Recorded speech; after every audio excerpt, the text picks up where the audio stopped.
The Retro Fighters Wireless Striker DC featured in today's review were provided courtesy of Retro Fighters. Retro Fighters' wireless version of their Striker DC Dreamcast controller is finally here.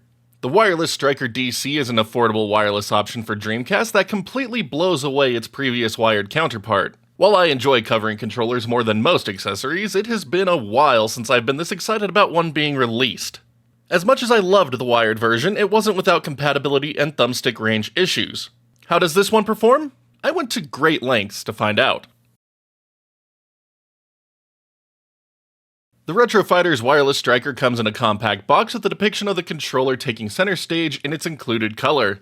The controller branding and system compatibility stand out well against the plain white background, and I dig the square design bringing a touch of color to the front. The side of the box gives us another depiction of the controller and makes it easy to see which variant is inside if you store it on a shelf. The back gives a brief description of the controller and several key features. Inside the box you'll find the Wireless Striker DC, VMU receiver, USB-C cable, and a user manual. The Wireless Striker DC does away with almost all of the aesthetics found on the original Wired Striker DC release and instead appears closer to Retro Fighters' Defender lineup of controllers. It is a hair bigger overall, making it feel better to hold. You can get a full grip on it, which is always a plus to me in my bigger hands. Thumb placement for using the face buttons, D-pad, and thumbstick feels natural with no weird stretching needed to reach everything. Since the Wireless Striker is intended for use on only Dreamcast systems, it only includes a single thumbstick. The stick uses a Hall effect sensor, so you won't need to worry about it giving out after a few months of play. The thumb cap provides a good level of grip, and stick resistance is tuned right at my preferred levels. Rotations feel solid, but I do miss the anti-friction rings found within the Retro Fighters Defender for smoother rolls. The D-pad has good rollability to it and isn't overly stiff or mushy. Face buttons likewise have a nice throw range, and the physical feel of the button press is quite pleasing. Do know that the buttons come in a bit on the loud side. Being someone who loves the sound of mechanical keys and micro switches, I have found it enjoyable, but I know others might not be as pleased by it. Start retains an iconic Dreamcast shape, and the turbo and clear buttons from the wired version of the Striker are once again present. One new addition to the front of the controller is a series of 4 LEDs that display the controller's assigned port like you would see on modern systems.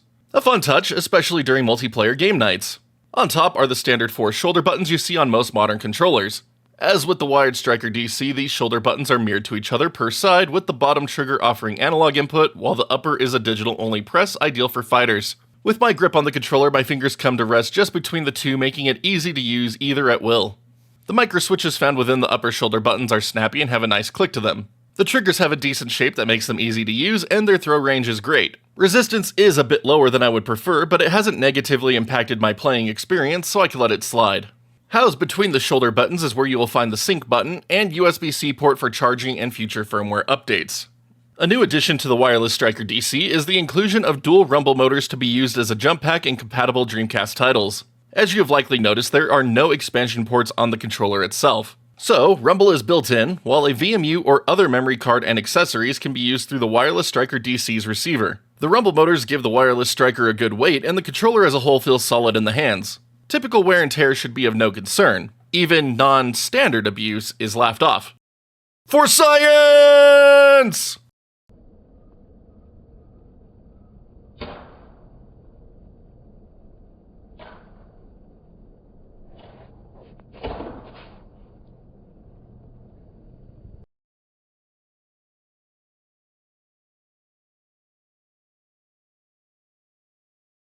As for the console receiver, it is relatively compact and features the single previously mentioned expansion port. VMUs are easy to insert and they stay in place well with no death grip detected. The VMU viewing window is larger than the one found on an OEM Dreamcast controller, making it easy to see the screen content from different angles. A sync button and USB-C port are present just below the window. The receiver's base is weighted to help keep it in place with its 4 rubber feet. A slight angle is present to further help screen visibility. The cord coming off the receiver is extremely short, however, coming in at roughly 6 inches. From where I play Dreamcast, this length is not a problem, and I can still enjoy my VMU for what it does in Dreamcast titles. If you don't play at a desk, the short length can be compensated for with the Dreamcast controller extension cable. While it would have been nicer to have the VMU still reside in the controller, I am happier not having to worry about any potential data corruption from wireless data transmission. Normally when I do a controller review, I spend a month with it to give it a good run through with my games library. For the Wireless Striker DC, Retro Fighters sent me out one of their final production samples to showcase previously on the channel. As a result, I have been exclusively using a Wireless Striker DC for 6 months, and as of the making of this video, in that time I have run the Wireless Striker DC through, at a minimum, the first level or a round of every North American released Dreamcast game and an assortment of homebrew releases. Yup, we sailed the 7 seas for this video. Well, except for Seaman. Sorry, couldn't find a mic from a local source. Regardless, the takeaway from this expansive test was that there are no game compatibility issues with the Wireless Striker DC. It is just ready to play all the games. My VMU worked perfectly in each game. Having multiple Wireless Striker DC receivers hooked up is a much nicer solution to getting extra save space compared to having original controllers or wired Striker DCs hooked up as well. I have nearly completed the same battery of tests with the review sample sent to me and have found them to handle no differently. With no concerns present for game compatibility, I want to focus on other aspects of the controller such as thumbstick performance. The use of a Hall effect sensor is a huge plus, and for fans of the Dreamcast, the proper choice, as the original controller also used one. In direct comparison tests, the stick performs the same as the OEM model, though with a much more comfortable build. Thankfully, the DC Digital Hardware 2 has an insanely useful controller tester feature that makes it easy to show you all the exact results of these tests. As you can see, there is no difference in how they handle. Dead zones, ranges, diagonals, gating, they are all where they need to be. Physical feel will be the major factor in whether you like it or not. D-pad performance for the Dreamcast's numerous fighting, puzzle, and Tony Hawk games does a good job and will prove more than adequate for most players. I have found no issue with it in my gameplay tests, and any combo I put it up against has worked as expected. No dropped inputs and no misreads with quick direction presses. Seeing as I am nothing more than a casual player for these genres though, I won't presume to tell you it is the best D-pad the Dreamcast has ever seen. It would be disingenuous. So take my word as a baseline that it will serve well in every casual regard, and even competitive players will likely find the physical build a plus over OEM controllers. Face buttons likewise have handled superbly, and I am a big fan of their closer button layout compared to original Dreamcast controllers. Playing shooters that use the buttons for movement has been a particularly pleasing experience thanks to the improved layout. As previously mentioned, the travel distance is nice and the tactile feel is reassuring in every title.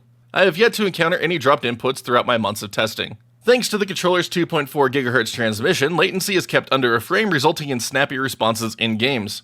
While improvements to the way thumbsticks handle in games is one of the more notable upgrades over the original Wired Striker DC, it is the rebuild of the triggers that is the biggest improvement. In all honesty, I enjoyed the feel of the mechanical gears in the Wired Striker DC triggers, but I know it was an area many hated. For the Wireless Striker DC, Retro Fighters has equipped the pad with Hall effect triggers. Performance has been great in games, and I am pleased that despite the lower resistance, gameplay is not adversely affected. There is also no weird interference happening between the left trigger and analog stick, so using both at once has never been an issue. Ranges on both also closely match OEM controllers. Again, the physical build is likely to be the only major factor in whether or not you like them. The digital version of the triggers is a welcome return from the Wired Striker, as I will always prefer to use them in fighting games and shooters for quicker inputs. Turbo functionality is present and works well on the controller. GigaWing is a great use for the feature, as the game doesn't have a built-in method for it already. It can of course be used for any purpose you could think of, and it can be applied to face buttons and triggers. Rumble strength is superb and provides great feedback in the hands when in use. Most games will also let you disable it if desired, which can help save you some battery life. The built-in battery will net you anywhere between 12 to 15 hours of charge for my playtime tests. Fully charging it takes about 2 to 3 hours. The controller can still be used while it is charging, so you don't have to worry about interrupting a session. I have no real complaints when it comes to the Wireless Striker DC. I know many will take issue with the VMU being separated from the controller, and I could fully acknowledge that frustration. In my setup though, it is still just right there, making it a non-issue for me. My only real complaint is that we can't use the VMU receiver on a PC to back up VMU game saves or use the controller for emulation. It is strictly, as of this video, a Dreamcast-only controller. If you are hoping to get a wireless controller for your Dreamcast that handles exactly as or better than the OEM Dreamcast controller for under $150, the Wireless Striker is what you have been waiting for. It comes with a superb modern form factor, an excellent stick, and awesome performance.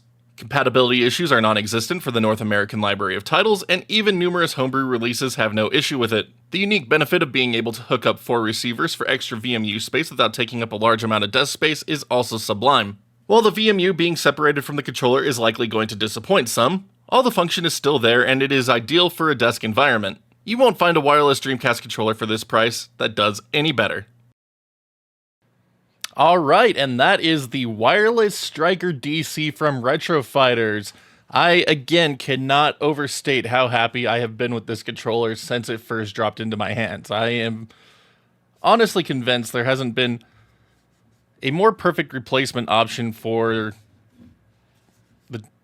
any system, really. So it just has really done that well. I'm super happy with it, and I think anyone that picks it up is going to be happy as well. If there are any issues to be found with this controller, I honestly have just not been able to make it happen. It has just been that solid, and I'm very happy about it. So, wireless Striker DC, available now, 2 colors. You got your classic gray and then the blue one here. I hope we see some future color revisions in later runs. I'd love to get a green one, personally. And red would not be so bad either. But thank you again to Retro Fighters for sending these out my way and for letting me check it out far, far earlier than any previous review I've ever done. And thank you to each and every one of you for watching today's video. I hope you have found it informative and will check out the wireless Strikers for yourself because, again, I think they really are that good. I'm only using these controllers now. They're so nice. But here at the end, got the usual favors to ask. If you haven't done so already, thumbs up, thumbs down, depending on how much you like today's review, as well as that sub button notification bell so you can see when new videos go live on the channel. Loads of content always coming your way, and I'd love to have each and every one of you along for the ride. And for anyone interested in further helping support the channel and keep it going, you can also check out that join button here on YouTube or the Patreon link in the bottom right-hand corner of the screen. Every little bit goes a long way to help us keep this going and bringing all of this content directly to you. Big thank you to all of our current champions. Thank you so much, as always, for believing in what we do here and helping us keep it going. Just champs, you are so great. But until next time, my wonderful internet peeps, you all stay awesome, keep on gaming, and we'll see you back next video.